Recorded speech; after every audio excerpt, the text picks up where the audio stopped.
Fracking. In places like upstate New York and Pennsylvania, this one word causes so much controversy. To some, fracking represents economic growth, massive amounts of wealth just waiting to be made.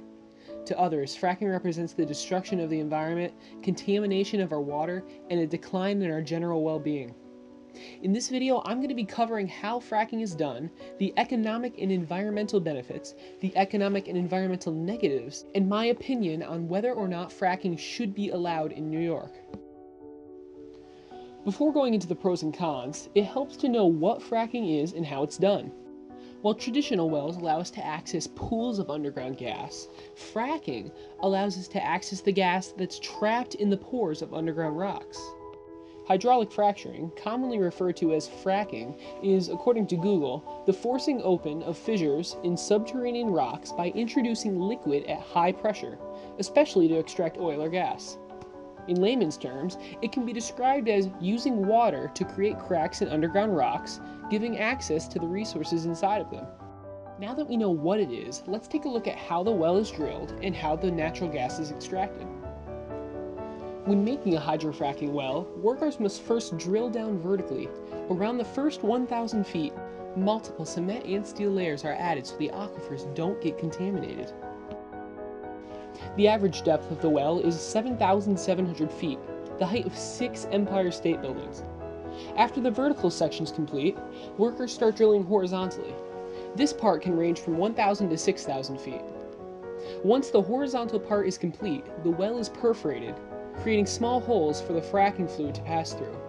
This solution contains chemicals which, among other things, stops microorganism growth, prevents pipe corrosion, and maintains fluid viscosity. It's pumped through the well at an extremely high pressure.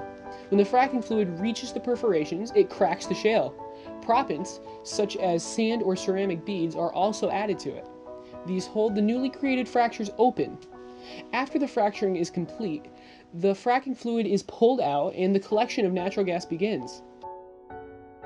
Resources may flow from the well for years after it's created. Now let's look at some of the economic and environmental benefits fracking can have. Believe it or not, fracking actually has a few environmental benefits. The first is that because there is a horizontal part to the well, a single well is able to cover more area compared to a conventional one. The second is that natural gas burns a lot cleaner than other fossil fuels. Fracking lowers the cost of natural gas, encouraging us to use it instead of other less favorable alternatives. There are many economic benefits related to fracking. For a lot of small towns in Pennsylvania, the drilling has fueled an economic turnabout. Tons of job openings were created in professions such as water hauler, pipeline worker, surveyor, motel operator, waitress, and lawyer. From 2010 to 2011, 72,000 jobs were created because of drilling in the Marcellus Shale. The average wage for industries related to the Marcellus Shale is about $73,000 a year, $27,000 more than the average wage for all industries. What's happened in Montrose, a small town in Pennsylvania, could foreshadow what's in store for small communities in New York's gas-rich southern tier if the state allows fracking. Since fracking, small businesses have been doing much better, wages have risen, and a new hospital is being built. By 2012, the sales tax collections in Susquehanna County, where Montrose is located, were more than $11 million, a 41% increase from 2008. In 2006, county residents made about $8 million in rents and royalties. Between 2008 and 2010, residents collected over $400 million. If fracking becomes legal in New York, there will be less unemployment, higher wages, more tax revenue, and growth in our small businesses. Now let's look at some of the economic and environmental negatives fracking can have. There is actually a pretty big economic negative related to fracking. It's the rising price of a place to live.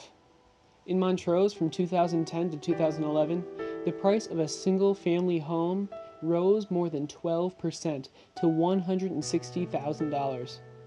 Also, before drilling, rentals were only $300 a month. After drilling, they were over $1,000. The rise in home and rental prices makes it hard for people to find an affordable place to live in any area that allows fracking. It's clear that some people become better off and some become worse off. Independent of the environmental effects, material costs and other prices rise, and some wages just can't keep up. There are a lot of environmental negatives associated with fracking. The main one is water contamination. One way water gets contaminated is from improper on-site practices, such as inadequate water management, surface spills, and meth migration. The first two cause cancer, the third allows you to light your tap water on fire. A second way water gets contaminated is from disposing of the fracking fluid, also known as wastewater. It not only leads to water contamination, but could also contaminate the ground and the air. What makes the wastewater so bad? Billions of gallons of wastewater need to be disposed of yearly. The additives include acids and chemicals found in detergents, disinfectants, and household cleaners. A few of the chemicals are known carcinogens. The chemicals make up 0.5 to 2% of the wastewater. The average amount of wastewater used on a well, 4 million gallons, equates to 300 tons of chemicals. Over the lifetime of a producing well, over 1 million gallons of fracking fluid come back out. That is a lot of wastewater that needs to be disposed of. If New York legalizes fracking, there will need to be a safe way to dispose of the wastewater. There are 5 well-known methods for doing this. You can recycle the wastewater and use it for fracking again. You can treat the water and release it into surface waters. You can inject it into deep underground wells. You can store it into open air pits. And you can spread it onto roads for ice and dust management. 2, 4, and 5 should be banned immediately. For 2, the water is so polluted that no amount of treatment cleans it enough. Treatment can remove some of the chemicals, but not all. For 4, the wastewater pollutes the air when left out into the open. This is terrible for our health. For 5, this technique is just plain stupid. It's even worse than 2 because the water doesn't get treated as much, and it's going straight into the ground and water system. Fortunately, methods 1 and 3 do show promise. 1 is great because you are saving water and you don't have to find a place to put the wastewater. 3 is also viable because once the wastewater is in a deep injection well, it doesn't do harm to anyone. For New York to allow fracking, there would need to be high standards for disposing of the wastewater. If it's not disposed of properly, wastewater creates a serious health hazard. An environmental negative not related to water is the damage that will be done to the roads and the land. Serious damage is done to it by the hundreds of trucks used to bring the water to the well. If not done properly, fracking has a detrimental impact on the environment and our health. Strong regulations and monitoring will need to be in place if New York decides to frack.